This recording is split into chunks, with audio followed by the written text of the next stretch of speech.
O Senhor esteja convosco. Ele está no meio de nós. Proclamação do Evangelho de Jesus Cristo segundo Mateus. Glória a vós, Senhor. Naquele tempo, Jesus chamou os 12 discípulos e deu-lhes poder para expulsarem os espíritos maus e para curarem todo tipo de doença e enfermidade. Estes são os nomes dos 12 apóstolos. Primeiro Simão, chamado Pedro, e André, seu irmão, Tiago, filho de Zebedeu, e seu irmão João, Filipe e Bartolomeu, Tomé e Mateus, o cobrador de impostos, Tiago, filho de Alfeu, e Tadeu, Simão, o zelota, e Judas Iscariotes, que foi o traidor de Jesus. Jesus enviou estes 12 com as seguintes recomendações: não deveis ir aonde moram os pagãos, nem entrar na cidade dos samaritanos. Ide antes as ovelhas perdidas da casa de Israel. Em vosso caminho anunciai, o reino dos céus está próximo.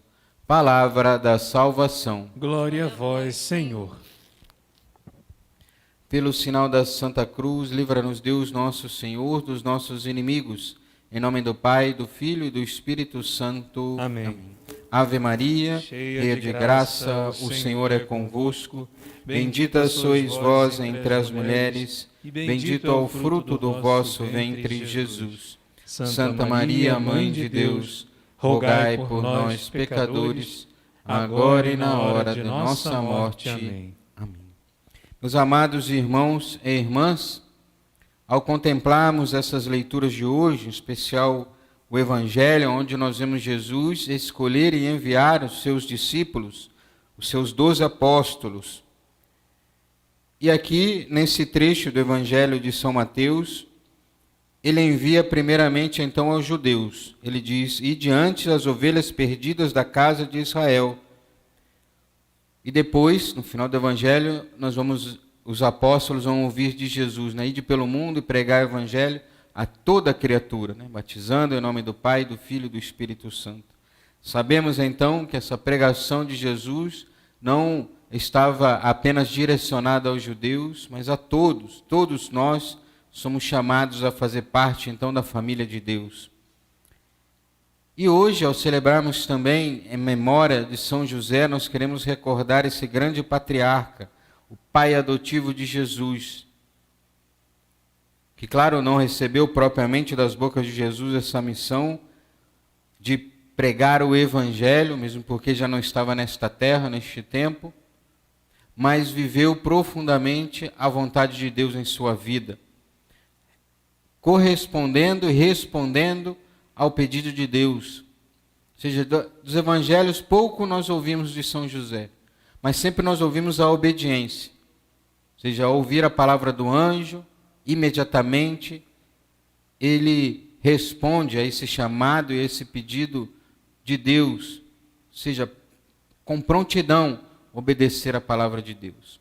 Mas também São José, ele é o patrono, né, da vida interior, é o mestre da vida interior. Por quê?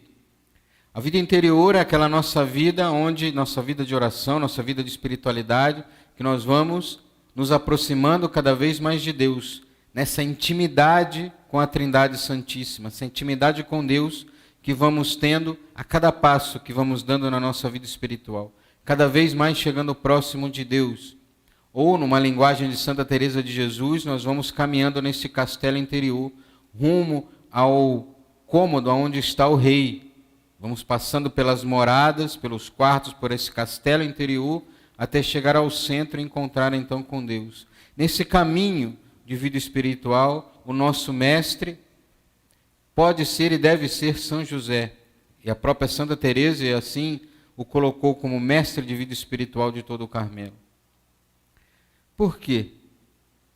Porque ele viveu ao lado a sua vida, depois então de se casar com Nossa Senhora, viveu muito próximo de Nossa Senhora e de Jesus. E assim deve ser a nossa vida, nessa intimidade, nessa proximidade de Jesus e da Virgem Maria. Por isso, mestre da vida interior. Ou seja, imaginemos São José no seu ofício de carpinteiro, na carpintaria, estava ali próximo Nossa Senhora, estava Jesus. Ele vivia para servir então a Jesus e a Santíssima Virgem Maria. Esse é o nosso projeto de vida. Em tudo o que fizermos, no ofício mais simples do nosso dia, aos grandes momentos de oração que podemos ter, às nossas ações mais elevadas, mais espirituais, as coisas materiais mais simples, fazer tudo em união com Nossa Senhora e também com Jesus. Essa proximidade que temos que ter de Deus, da Santíssima Virgem Maria, dos santos, dos anjos, para que cada vez mais nós possamos ir desligando das coisas materiais, para nos unindo cada vez mais às coisas espirituais. Não que as coisas materiais são ruins em si, de forma alguma. Nós precisamos, inclusive, de coisas materiais e elas também nos ajudam em tantas coisas. Por exemplo, essas coisas materiais que temos aqui, essa câmera, essa internet que temos aqui, que ajuda então a chegarmos àquilo que temos na igreja, na sua casa, nesse momento onde todos ainda não podem vir aqui à igreja. Ou seja, as coisas materiais em si não são ruins. Mas isso não deve ser o centro da nossa vida. Nós não devemos buscar simplesmente um bem material por ele mesmo. Porque senão vamos buscar cada vez mais e nunca vamos estar satisfeitos. Mas nós devemos buscar com esse mesmo ardor as coisas celestes. Nos aproximarmos cada vez mais de Deus, da sua vontade, de cumprir os mandamentos, de nos aproximarmos de Deus, de nos unirmos no mais simples da nossa tarefa, do nosso trabalho.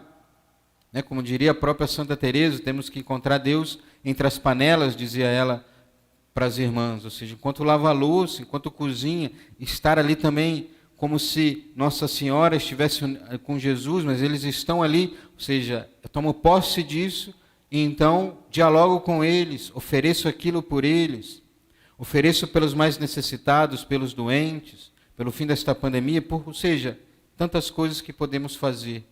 Viver nesse dia a dia cada vez mais em união com Deus e com a Santíssima Virgem Maria. Que possamos então pedir a Nossa Senhora cada vez mais essa união com ela e com seu Filho Jesus, aos passos de São José, para também vivermos como ouvimos hoje do Salmo, do refrão do Salmo: buscai constantemente a face do Senhor. Que nossa vida seja se buscar a face de Deus constantemente. Louvado seja nosso Senhor Jesus Cristo. Para sempre seja louvado e sua mãe Maria Santíssima.